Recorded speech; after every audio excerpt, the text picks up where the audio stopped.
Hello everybody, I'm John with JP Strategic Investments, and today I want to talk about whether the recent uptick in cyber attacks is going to benefit Crowdstrike. I'm sure most, if not all of you guys are aware of the most recent cyber attack on a major US oil pipeline, but this is just one of many attacks that have occurred in the last year or so, and they're only getting more and more common. I'm sure most of you guys are familiar with the SolarWinds hack, which was one of the biggest hacks in the last several years and also perpetrated by a Russian group. We also had the Microsoft Exchange server attack, the Florida water attack, and these are just the major ones, guys. There's tons of smaller ones that have been happening more and more.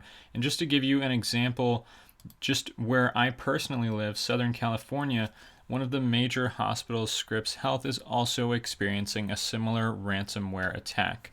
Now, just to give you guys an idea in case you don't know, because the most recent one with the US oil pipeline was also a ransomware attack. Basically, how ransomware works is usually your entire system or computer will be encrypted and essentially rendered useless. You can't use your computer or anything on your entire system. And usually something is displayed on your screen that says something like, if you don't pay us X amount by a certain time, usually in some sort of cryptocurrency, then we're going to wipe your system and erase all of your data. But basically, you guys kind of get the idea, right?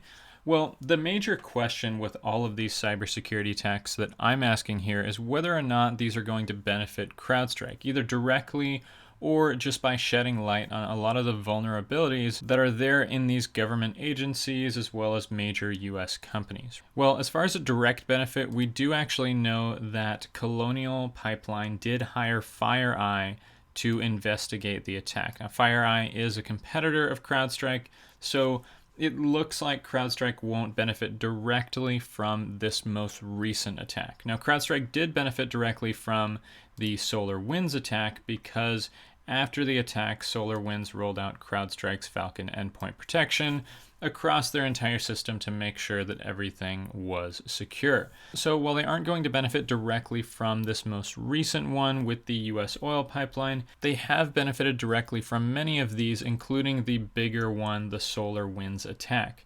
Now, the other evidence here that Crowdstrike could benefit further from this is Biden's proposed executive order. Now, this executive order isn't quite out yet. It's kind of circulating around government agencies and officials.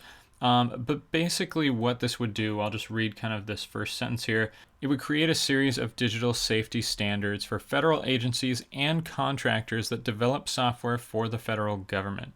Now, the thing is that a lot of these things that are going to be proposed in this executive order are things that the federal government already does. Multi-factor authentication, a zero trust approach to software vendors. So basically making sure and vetting these software vendors.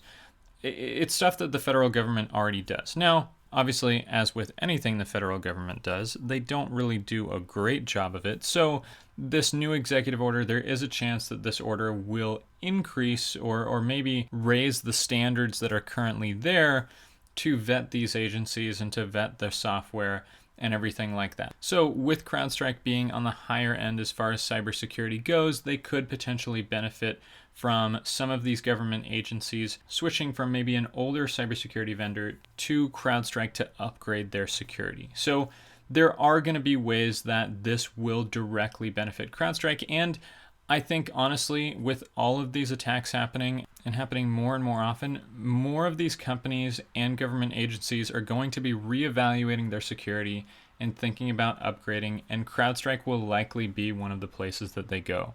Just to take a look at the stock as well, it's also sitting on a major support line.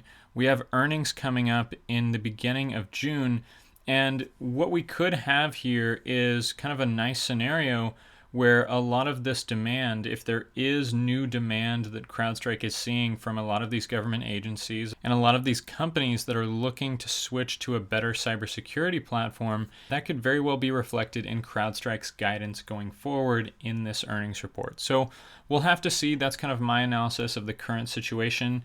If you found this video helpful, as always, don't forget to like and subscribe. And other than that, have a great day, and I'll see you next time.